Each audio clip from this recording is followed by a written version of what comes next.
it's an axis, right? You have the what do you call it? The transportation axis, right? And along those lines, running south and north and east to west, that's where like everything happens. Yeah. Is along that axis. So that's where all sort of like the economy is driven to invest in, and that's where like the nicer like roads are and stuff. So everything in between is kind of just, I guess, less important, and you're never gonna really walk there because that's more residential, right? Yeah. So unless you have a purpose to walk there, you're not really going to. And when you're in this position of just like wandering, you're more likely to wander down one of those axes because it's just easy and there's more interesting shit. But when you're in one of these like in-betweens, there needs to be something that's gonna lead you to turn.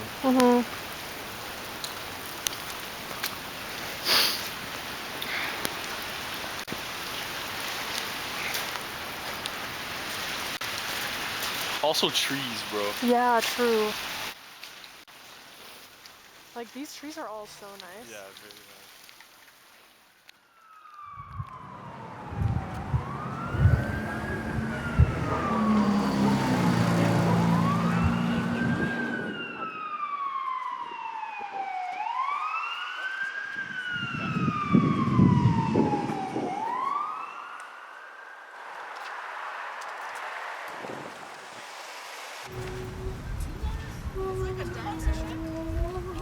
They have 2 bucks a shot for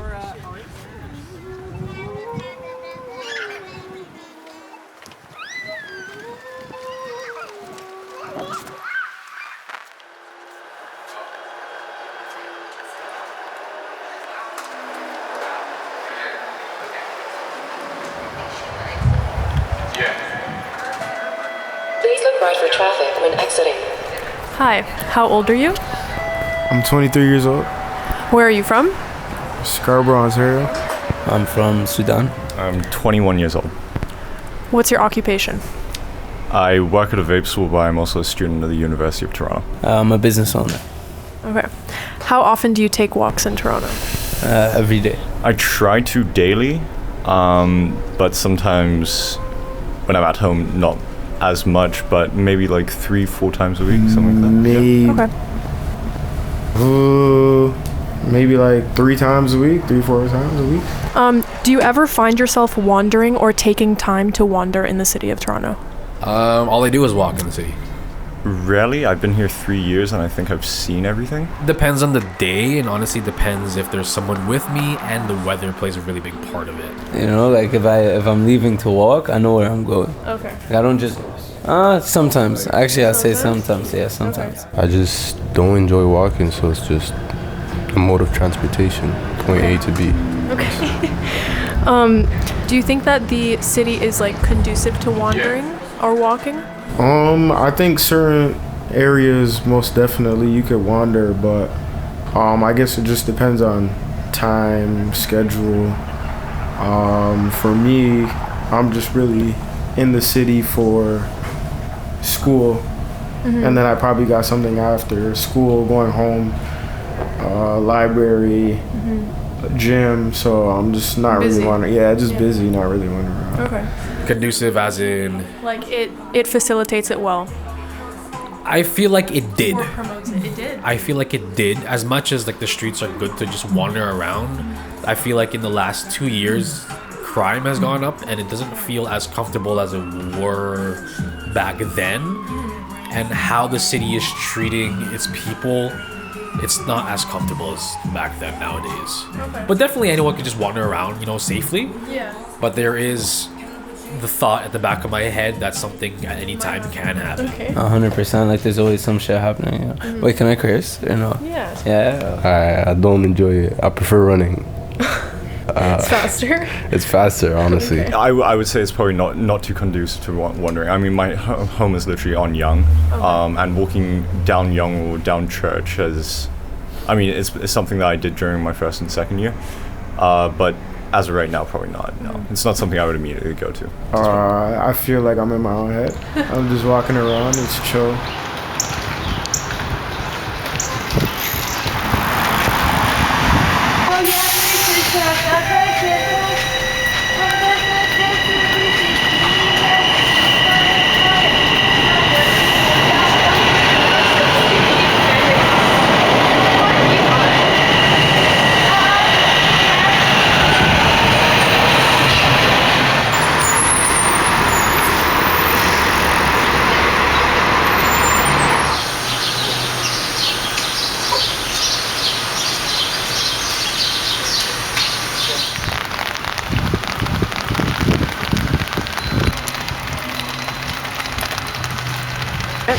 I was supposed to be bike changing. And especially since he's been doing the What? Yeah, it's kind of serious. a bit of a change that he really, right? I think he also decided to go consulting. So Look there now. I know. Asking for he's okay doing it for now.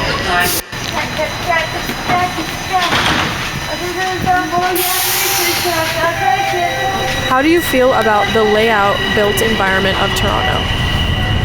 I think I don't know that much about like the zoning of Toronto in general, but I think that it has very distinct kind of areas, like communities.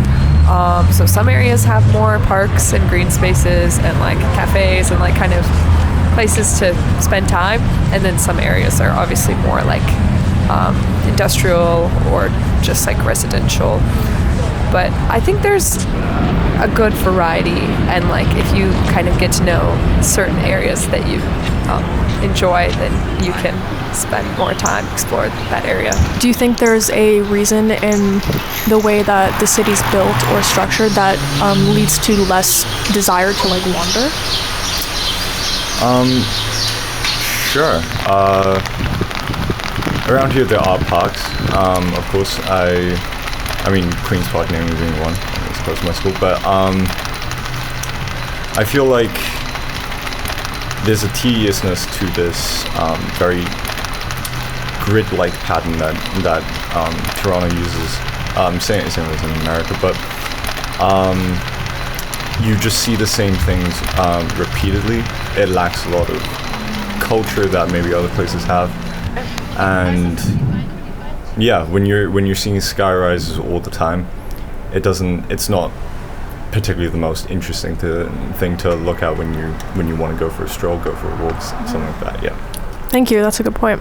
Are there any areas that you are drawn to in the city? I'm drawn to sometimes things that are familiar to me, like if I recognize something maybe from like online, if I've heard of something and then I'm like, oh my god, this is where it is. Sometimes you don't connect the dots until you actually walk through and you see where everything is. Yeah. I like my neighborhood. I like Bay Street. I like Harborfront.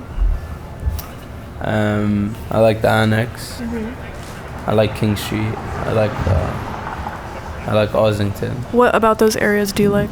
I like what it's like active, you know what I mean? Yeah, it's So active. it's the people. It's vibrant. Yeah, the people, 100%. You know? For me, I'm an arts type of guy. I love my arts. So being downtown, Kensington Market, it's very like it's everywhere when you're in those neighborhoods. So it's more based on community. Creative areas, communities like that. But I don't. What draws you to those areas? I think it's the community. The community? Yeah. Areas I'm drawn to, maybe I think something that I was definitely very interested in just because of history alone was probably Casa Loma. If not, it was probably the CN Tower when I first came here. Landmarks in itself are, I think, quite sparse when it comes to Toronto. Nothing crazy to see, nothing too architecturally fascinating in my eyes. Like the layout? Yeah, just the way, the environment that is created for a specific type of person. Landmarks and stuff like that wise, I just don't think there's enough. I think it lacks character. Are there any areas that you avoid? I try to be in areas where it's well lit and like more of the major streets like Yonge Street, Dundas, Bloor, sometimes Queen and King. The small alley areas I try to stay away of just because it's just not well lit and I don't know that area. But also depends if I am kind of stoned too. Do you think that the way that the area is built has anything to do with that being more of a dangerous or avoided area? I think, so as a person who's been in Toronto my whole life, or for most of my life, the areas haven't changed much demographically, like the buildings or anything, but the situations within the cities have increased by a long shot when it comes to just job opportunities, mental health institutions for those kind of people who need it, drug help, and stuff like that. So I think it's actually just a matter of creating the resources for the people in those areas that can possibly drop the problems that we have, you know. And it's just not even just in those areas, like everywhere in Toronto essentially is kind of feeling some type of weight from some type of negativity. It could be economy wise, it could be drug related, it could be crime related. There's just a lot going on, but I think it's a matter of just putting the resources in the places where people are at, what they need. Like if they need community centers, if they need places for teenagers, like being 18, like community centers were such a big part of my, because it's like a third place, somewhere you don't have to spend money, you can just come together. And not only that, people that you can relate with in the same age group, sometimes a little older, sometimes a little younger, but it's that safe haven for you to have those conversations and address certain things, you know. So we definitely need more of those for sure. Okay, thank you. Last question, how do you feel about the way that the city is built or the layout of Toronto? The layout, I feel like as of right now, I feel like it's more targeted to like the middle class or higher, or you know, just more successful people. And it's kind of unfortunate because it's such a mixed demographic in Toronto, where you have middle, high class, and everything's kind of mushed in with one another. So I feel like right now it's kind of like, I guess the best way to put it is just like expensive for everyone. Like even like at one point in time, like you could kind of get through as a middle class earner or, you know, low class earner and not really feel the effects of like your rent or like your grocery bill. But like now it's like everything is kind of hit right now. So I just think there's a lot of things that need to be addressed on a big scale. Okay. Thank you. Thanks,